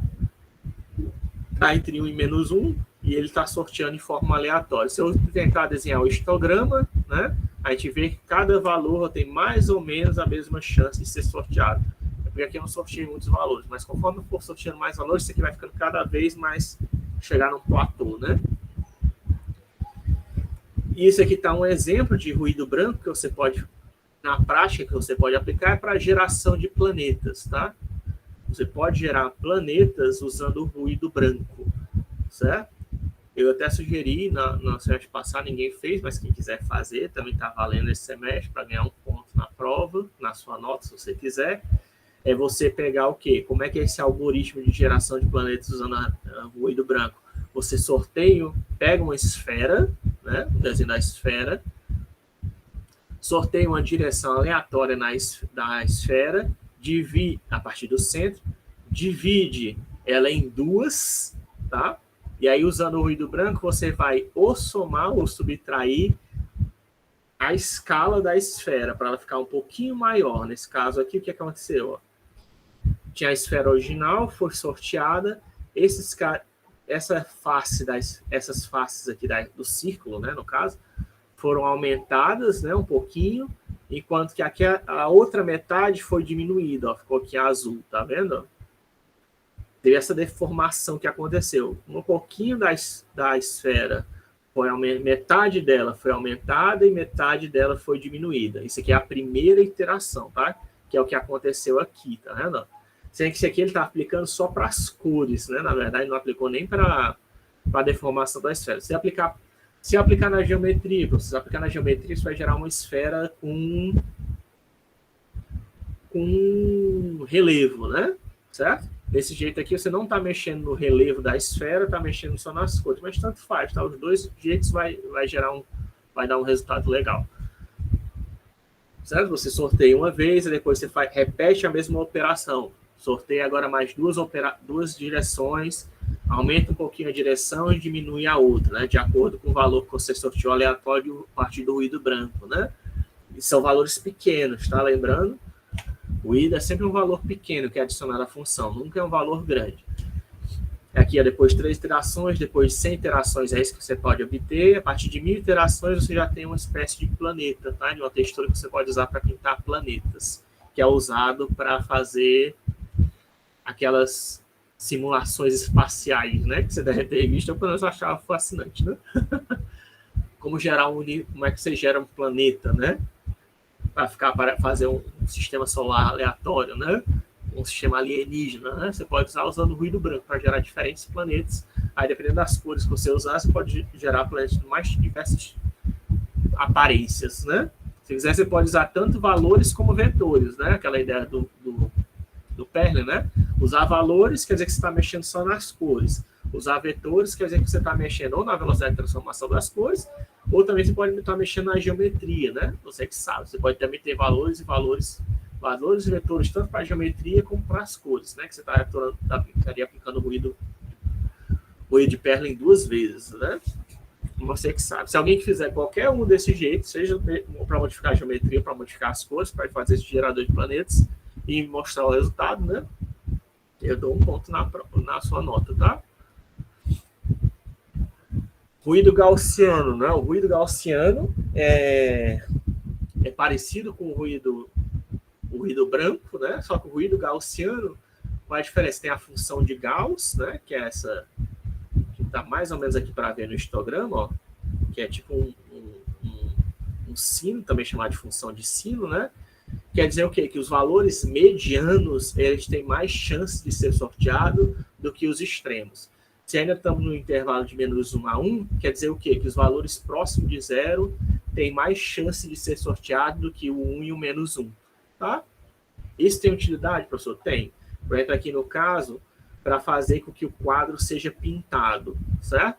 Aqui, não sei se dá para perceber, senão depois vocês podem olhar aqui, olhem com mais atenção esse slide, quando eu passar o slide para vocês, se você já tem acesso ao slide, você vai ver que esse vermelho aqui da esquerda não é igual a esse vermelho aqui da direita, tá? Deixa eu ver que horas são. Tá, ainda tem. Por quê? O que eu fiz? Eu apliquei ruído gaussiano. Por quê? Porque imagine que você está pintando um carro. Ou então pintando qualquer objeto de vermelho. Eu já falei isso para vocês, né? Você simplesmente pegar o balde de tinta, né, e pintar todo mundo do carro de vermelho, o que vai acontecer? Vai parecer que você está pintando um desenho animado, né? Vai ficar cartunesco, né? Porque todo o seu carro vai estar com a mesma cor. Ou todo o seu objeto, né? Esse cara aqui, vai estar tudo com a mesma cor. Isso não é realista para a gente, tá? Para ficar mais realista, você tem que aplicar algum tipo de ruído, porque o cara pintando, né, um objeto, seja qualquer, a gente não pinta com a mesma... A gente não pinta de forma que a tinta seja distribuída de maneira uniforme ao redor de todo objeto. Quer dizer o quê? Que tem regiões que vai receber mais tinta e tem regiões que vão receber menos tinta. Essas regiões que vão receber mais tinta vermelha e as outras regiões que vão receber menos tinta vermelha, vai acontecer o quê? Vão ficar com tonalidades um pouquinho mais fortes e outras vão ficar com regiões de tonalidade um pouquinho mais fracas. Tá? Aliás, até mesmo a tinta, né? A tinta não tem garantia nenhuma de ser uniforme, né? Mesmo que você misture Ou então você pode até não misturar, né? Pegar um balde de tinta vermelha e verde, tacar os dois e usar a cor que der para pintar, vai dar um efeito, né? Legal. Enfim, mas para produzir esse efeito, no caso de um balde de tinta só, você aplicar ruído gaussiano em cima dessa cor aqui vermelha, e aliás, esse aqui é o vermelho natural, tá? Que eu tentei colocar aqui, que é aquele vermelho que você vê quando está no sol de meio-dia. E aí eu apliquei o ruído gaussiano para gerar pequenas variações, tá? Nessa cor, e a gente já obtém, tá? Ó, já fica uma textura bem mais realista, que eu aplicando no objeto é um detalhe suave, mas que já deixaria, de repente, o seu carro, o seu copo, né, já ficaria mais real, porque a tinta não ia estar igualmente distribuída. Ia ter regiões que estarem recebendo mais tinta e outras regiões que estarem recebendo menos tinta, né? Se você quiser, você pode até usar Perlin para fazer isso, né? E ver qual é o efeito. Também deve dar um efeito legal. No caso aqui, que eu tentei fazer para simular tinta, né? E aí você, comparando aqui as duas lenas, a lena é um modelo, é uma figura clássica que é usada em computação gráfica, tá? Tem vários artigos que usam ela. Ela é uma modelo que surgiu na capa de Playboy, alguém pegou, né, o rosto dela e começou a usar. Ela nunca reclamou e virou um efeito clássico, né?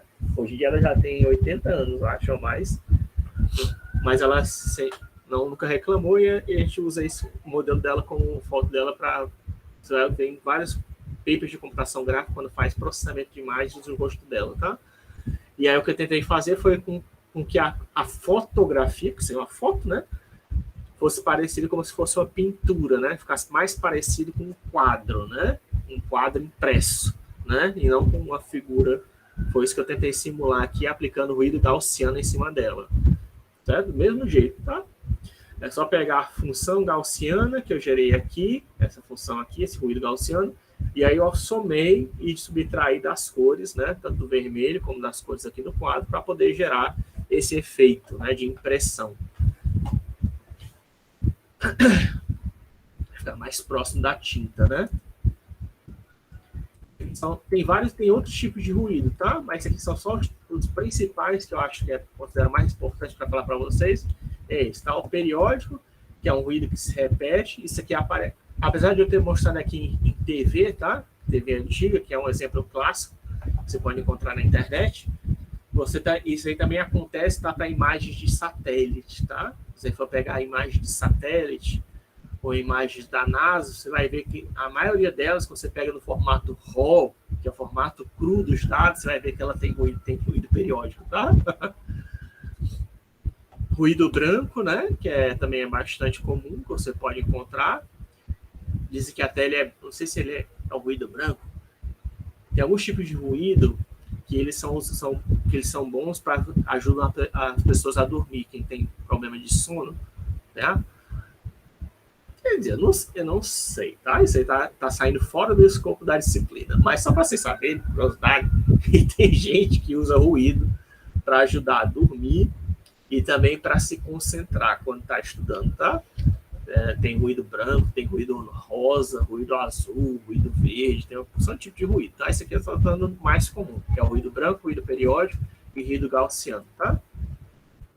Periódico é o que se repete, o gaussiano é que a distribuição dos valores medianos é maior do que os extremos, e o ruído branco é aquele que a distribuição é igual, tá? Qualquer valor num determinado intervalo acontece com a mesma frequência. No extremo, né? No infinito, tá? Aí quais são os tipos de... Agora que a gente já sabe quais são as que são texturas aleatórias, como gerar texturas, alguns tipos de texturas que a gente pode usar, né, através de ruídos ou através de usando Perlin. Quais são os tipos de mapeamento de textura que a gente pode fazer, né? Eu mostrei para vocês na Gene, né, a GES, e aquele modelo 3D para vocês, eu mostrei o mapeamento UV, né? Ou então na Suzane, né? E aquela macaquinha. Tudo que eu mostrei para vocês foi fazer um mapeamento UV. Mas existe outros tipos de mapeamento, né? Não existe só aquele. Existe também chamado decal mapping, tá? Também é bastante comum. Decal mapping, como é que é? É como se você estivesse fazendo, eu não sei se já brincaram isso quando era criança, né? E aí aquela que você compra o chiclete, aí vem a tatuagem, né? dentro do chiclete vem um papelzinho para se fazer tatuagem na pele, né? Que você coloca na pele, aí molha, deixa um tempinho, depois você tira e fica com a tatuagem na sua pele, né? Não sei se ainda, provavelmente ainda tem isso hoje em dia, né? Quando era pequeno até gostava de ter esse tipo de coisa, né? Eu usava, né? Para ter tatuagem, né? Fazer tatuagem. Isso é chamado de decal mapping, tá? Por que é chamado de decal mapping? É o que você coloca, exato, por isso que eu estou falando desse negócio do chiclete, por causa disso, tá? Você coloca uma figura muito próxima do seu modelo 3D, tá?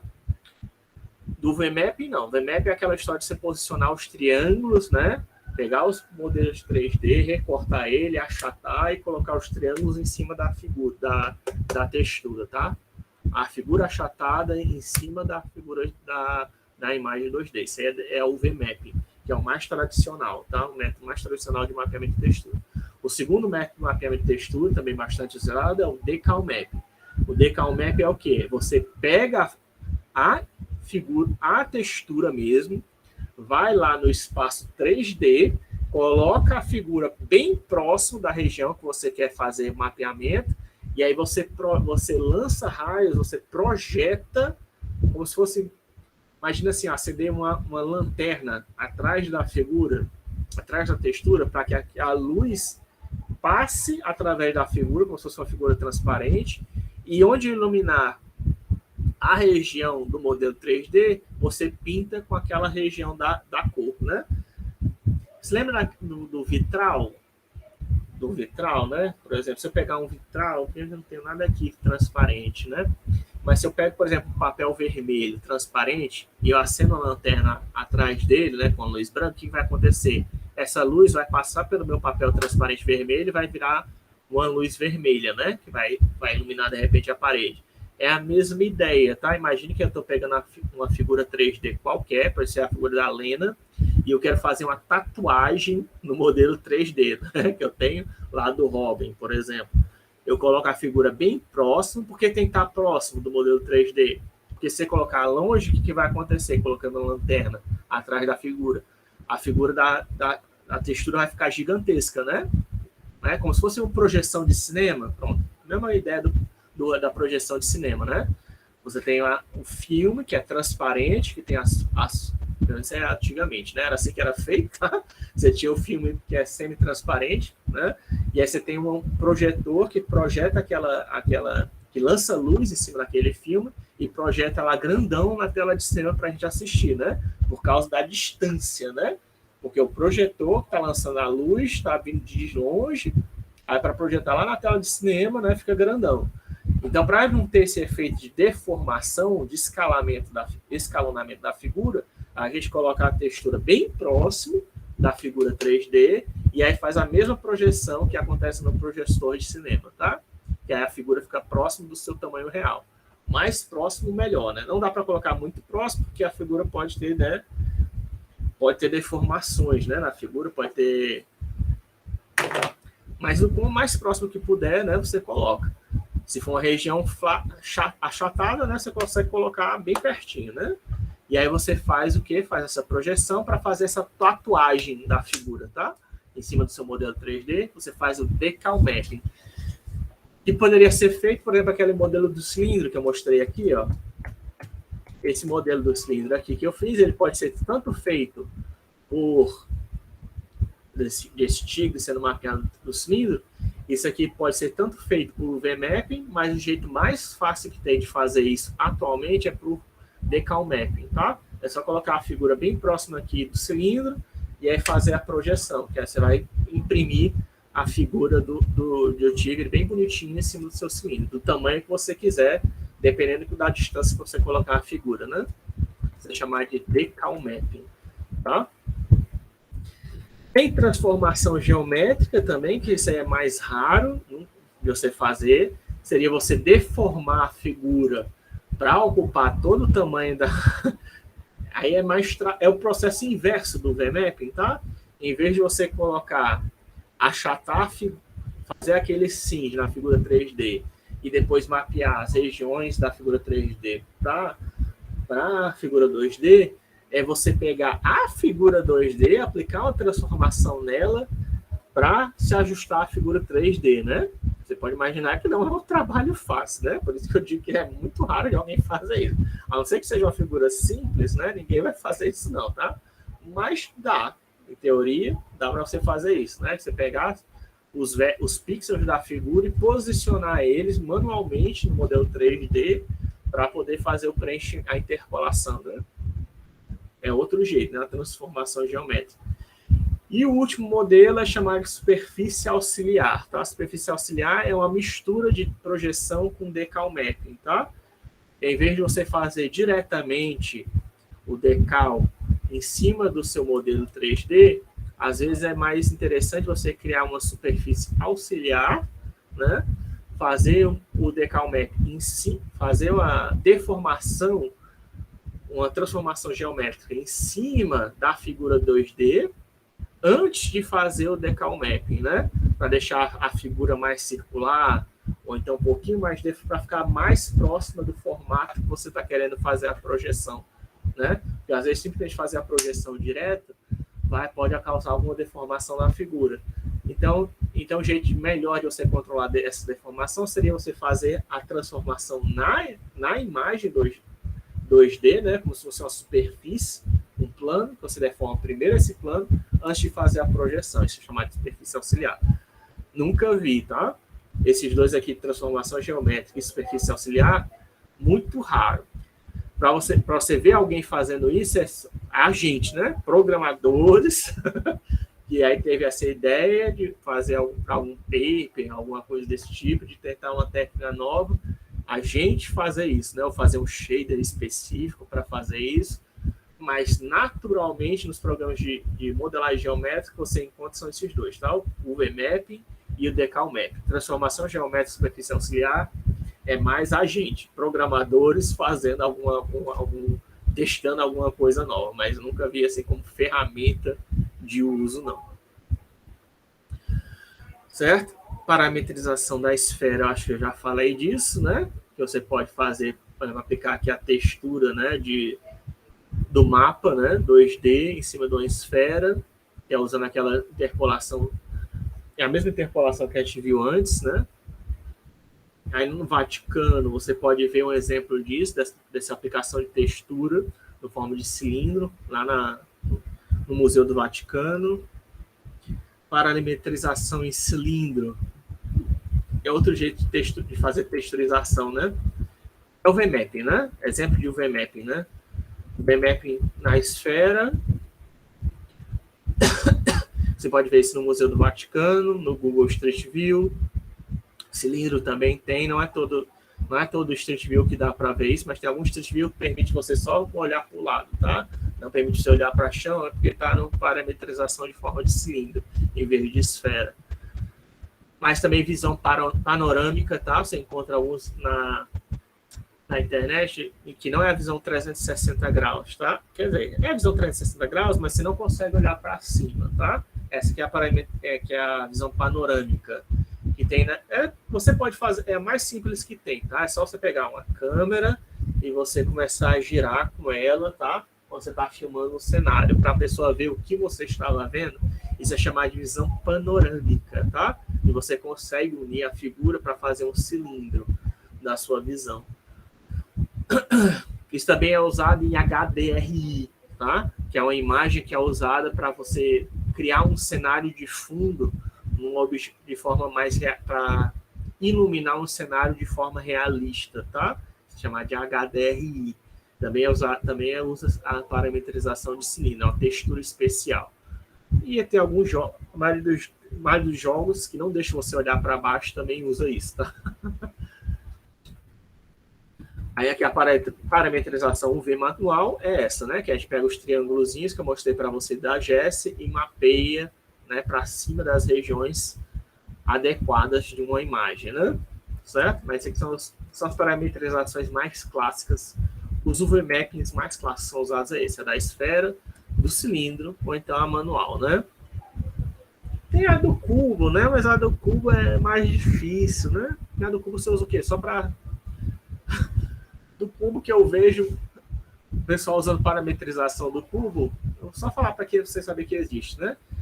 que é aquela, o pessoal usa o quê? Quando está fazendo dado, né? Dado de 6 faces, que é o mais tradicional, ou então, às vezes, algum tutorial para aprender OpenGL, aí ele faz a parametrização do cubo, que é bem facinho, né? Que é bem parecido com a parametrização do quadrado.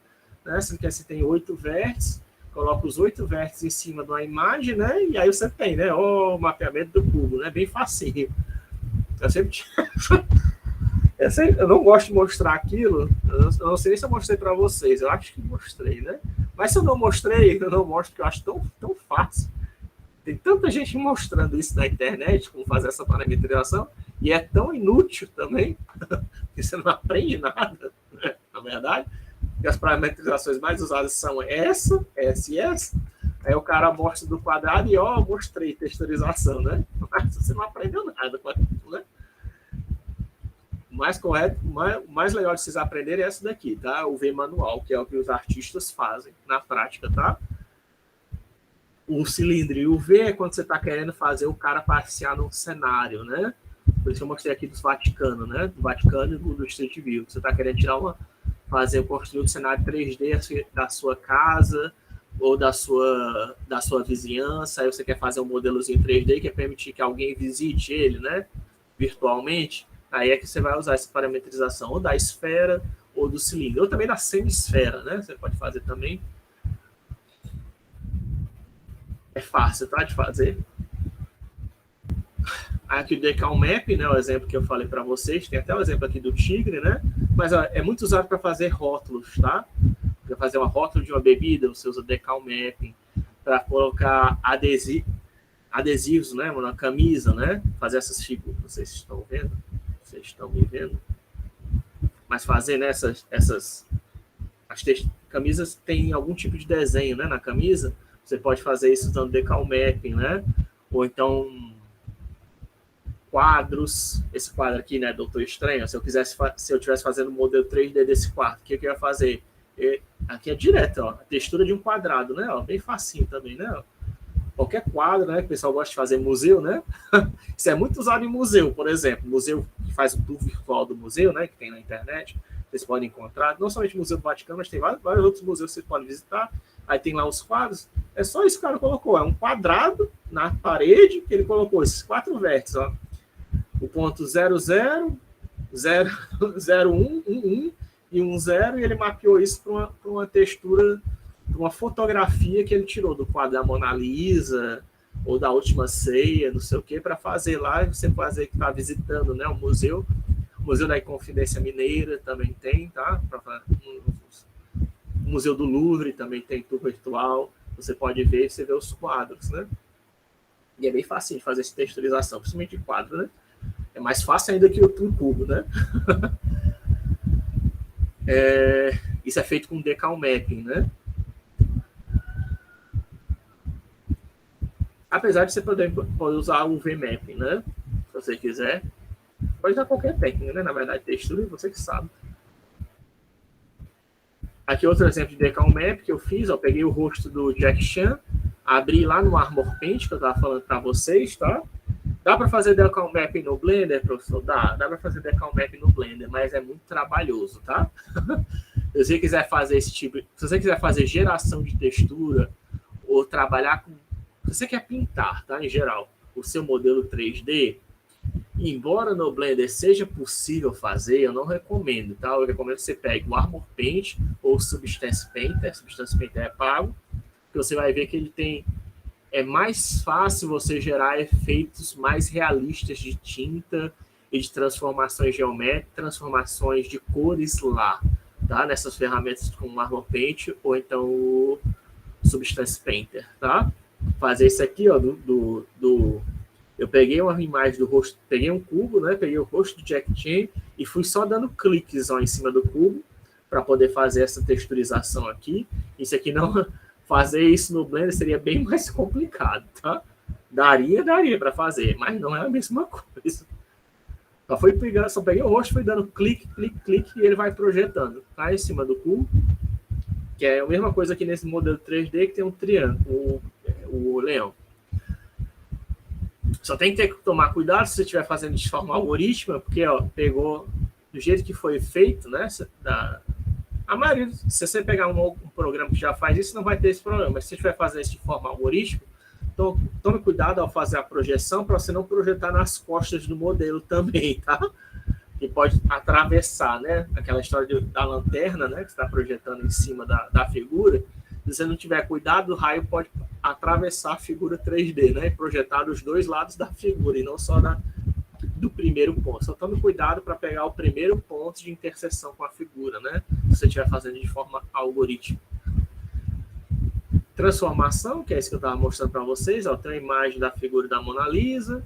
Aí tem um plano aqui deformado. Eu deformo a imagem da Mona Lisa para fazer um mapeamento no plano deformado, né? Outro exemplo aqui, né? Ó, eu tenho para fazer essa texturização aqui das nuvens com grama e o mural, né? Eu tenho as texturas e eu ajusto as texturas para ficar exatamente do tamanho ou do formato que eu quero, né? Isso também é feito através de transformação, né? Essas figuras não necessariamente tinham o mesmo tamanho desses objetos, né? Mas eu só fiz escalonar o tamanho delas, né? Na direção X e Y, para que elas ficassem do tamanho desejado e eu pudesse fazer o mapeamento, né? Isso aí é uma transformação que eu disse que não é muito comum de ser feito, tá? A não ser que seja em jogo, né? E vocês podem ver em jogo o pessoal fazendo isso, tá? E aí você tem lá a plataforma que o Mario quer andar em cima, e aí você pode deformar ela para ficar maior ou menor, né? É mais fácil fazendo assim, né? Algoritmicamente. E a superfície auxiliar, como eu disse, ele usa uma superfície auxiliar, né? Que você deforma primeiro para depois fazer o decal mapping, né? Então, esse a gente já viu, só para terminar a aula de hoje. Você acha que dá para terminar? Já está invadindo um pouquinho da próxima aula, né? Mas já está terminando texturas, basicamente, tá? Agora só são os tipos de textura. Eu queria falar para vocês, tem quantos? Eu vou só para terminar aqui a aula, os tipos de textura, tá? Que existem, a gente vai ver isso quando a gente falar da aula prática, que é as texturas de normais, tá? Quer dizer o quê? As texturas que a gente viu até agora, todas eram o quê? Uma fotografia que tinha cores, né? Em cima dela, mas uma textura, ela não precisa necessariamente salvar cores, ela pode salvar normais, né? Também pode salvar normais, não, pode salvar vetores, tá? Uma imagem 2D pode salvar vetores. Por quê? Porque a imagem, a gente já viu, né, que ela é formada por quê? Não é um vetor, a cor, ela não é formada por 3 valores, né? RGB, não é? RGB, que é Red, Green, Blue, que diz a intensidade vermelho, verde e azul, que a gente vai usar a mistura daquelas 3 intensidades, e do LED é que controla a cor que você está vendo no pixel, né? Mas, em vez de salvar a cor, por que a gente precisa salvar a cor ali? A gente também pode salvar um vetor, né? Um vetor XYZ, ou um vetor XY0, né? Se é um vetor 2D, dá para salvar também, né? Então, a gente salva esse tipo de informação. A gente pode salvar normais, tá? Você pode salvar qualquer vetor que você quiser, né? Então, pode falar vetores aleatórios, pode salvar valores aleatórios de uma textura, salvar aquilo como uma imagem que você vai usar, né? Nesse caso aqui, ó, tem um modelo 3D de esfera, touro, cone e um cubinho, que aí um tronco de pirâmide, né, na verdade, que aí eu peguei os vetores perpendiculares a essas faces daqui, desses modelos 3D, e geramos uma textura de normais, tá? Isso também dá para fazer no Blender, tá? Eu pegar qualquer figura aqui, ó, essa daqui, por exemplo, deixa eu tirar os triângulos que eu desenhei, certo? Ó, você pode vir aqui em filtros, render, ou é map?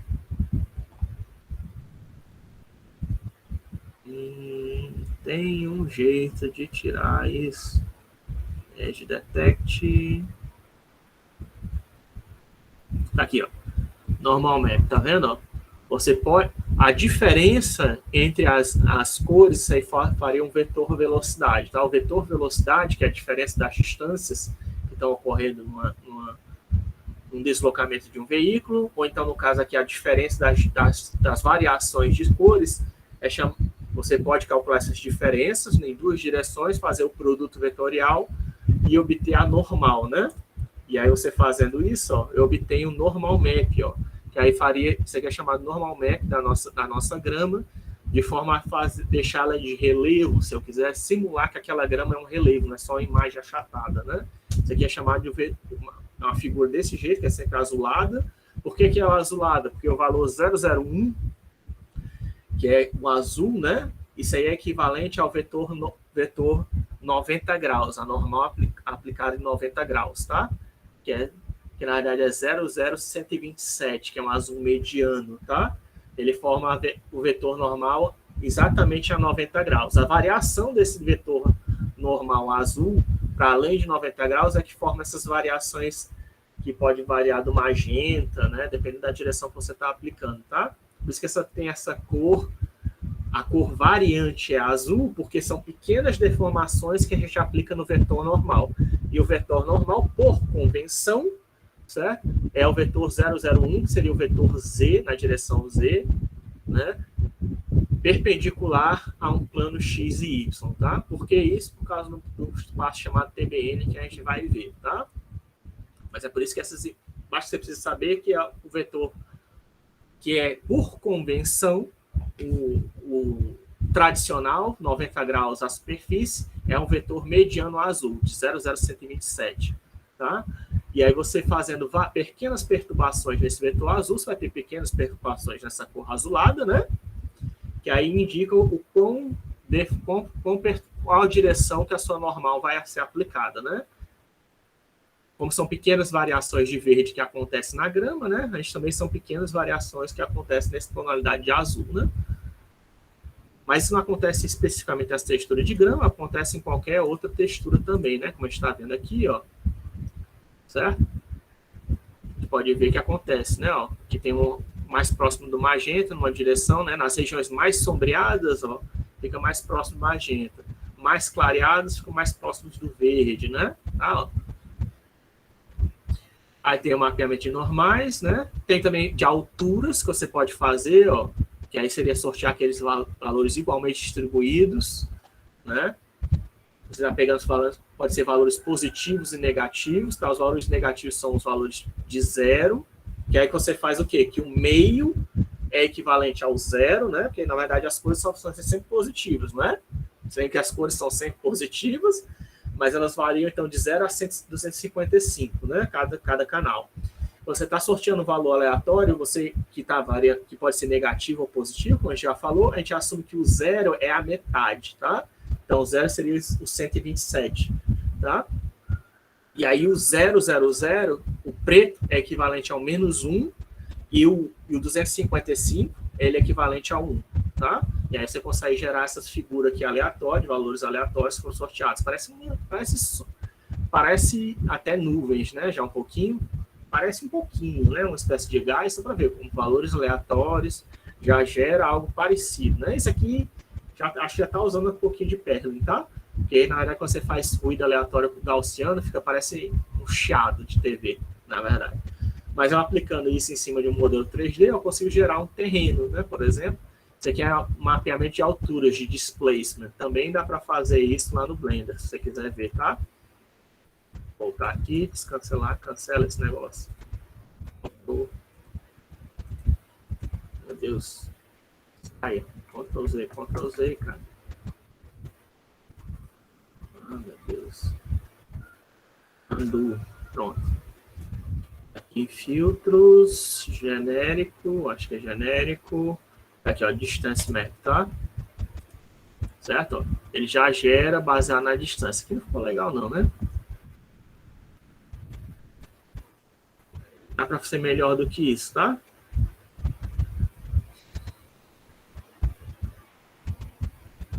Vocês têm outro aqui. Não sei, isso que a distância não gostei não, porque ele fez a distância a partir das bordas, não era isso que eu queria não. A distância que eu chamo é o quê? É porque quando você está no vetor normal, ele é sempre normalizado, como o próprio nome diz, né? Ele é normalizado, quer dizer que ele tem tamanho 1. Mas quando você faz essas diferenças, né, calcula a diferença em x, em y, faz o produto vetorial para descobrir quem é o vetor normal, que direção está apontando esse vetor normal, o vetor normal tem um tamanho, né?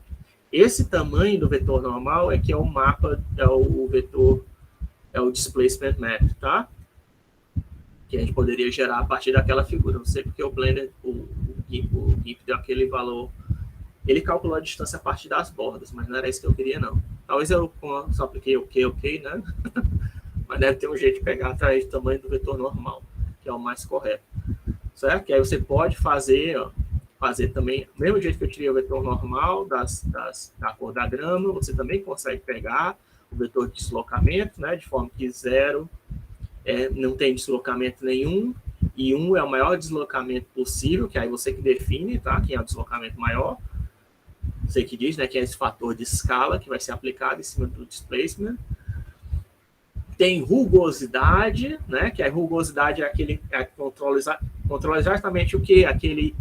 Você lembra do ID, lá daquela equação de iluminação, né? O quão difuso é o material, você pode controlar isso, ó, através de rugosidade, certo? Também pode controlar a oclusão, que regiões quer dizer, que tem sombras, né? Quais são as regiões na imagem que tem sombra? Isso também é outra textura, né? Mas, na verdade, qualquer uma daquelas propriedades que a gente viu lá do PBR, né? Você lembra que o PBR tem várias propriedades, né?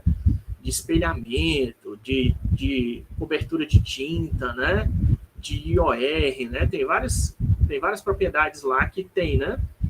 E você pode ter um material que, dependendo da região, ele tem diferentes propriedades, né? Como é que você simula isso? Porque ali pelo Blender, né, você está colocando um valor, né, direto, para cada... Eu coloquei até, né, vou diminuir aqui a opacidade para 0.2, né, para deixar espelhado.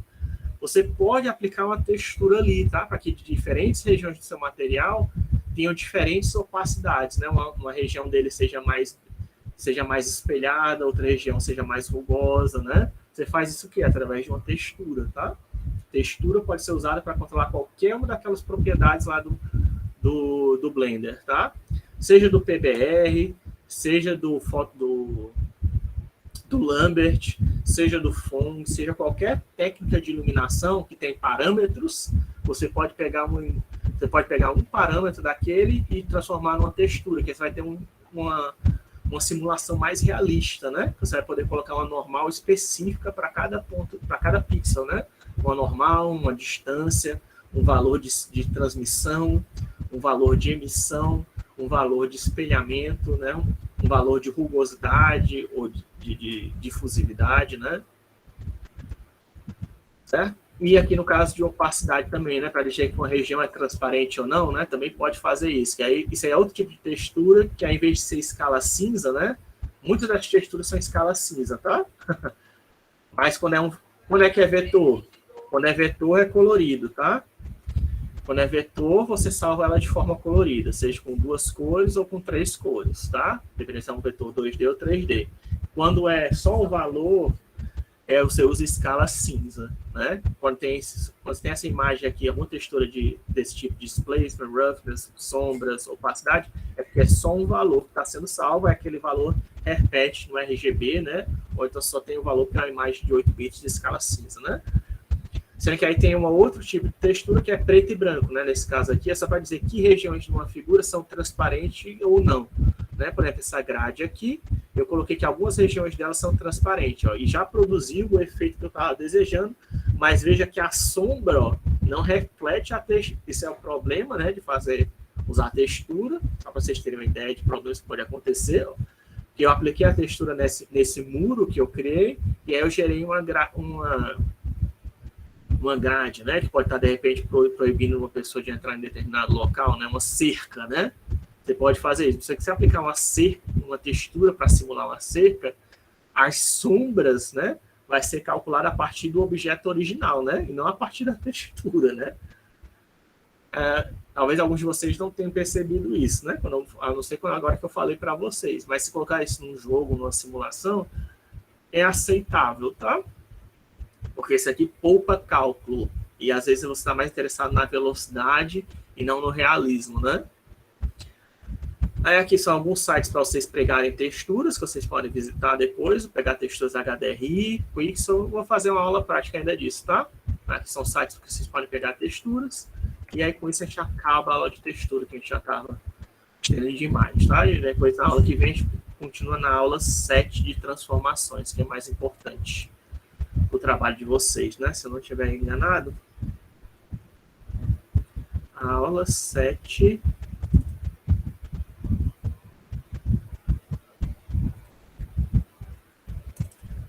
Ah, não, cara, vai abrir no... Meu Deus. Justamente vai ver matrizes e transformações na próxima aula, tá? Então, na aula que vem, segunda-feira, a gente vai falar de matriz e transformações, que é que vocês vão usar para fazer animação, né? E aí, quando eu terminar matriz e transformações, aí eu faço uma aula prática para a gente ver... Aí eu falo de texturas, tá? Porque aquela história que eu falei do espaço TBN, que é usado para normal, você precisa fazer uma transformação de matrizes, de um espaço para outro, né? Que a gente considera que toda superfície ela está no plano XY e a normal default é o 001, né? Está apontando na direção Z, né? E a gente tem que fazer uma transformação de espaço. Essa transformação de espaço TBN que eu falei hoje é feita com matrizes, né? Então, vamos primeiro ver matrizes antes de fazer a prática de textura, tá? Que a gente pode falar dessas transformações também. Ok? Então, por hoje é só. Tem outra aula que já está passando demais até na aula deles.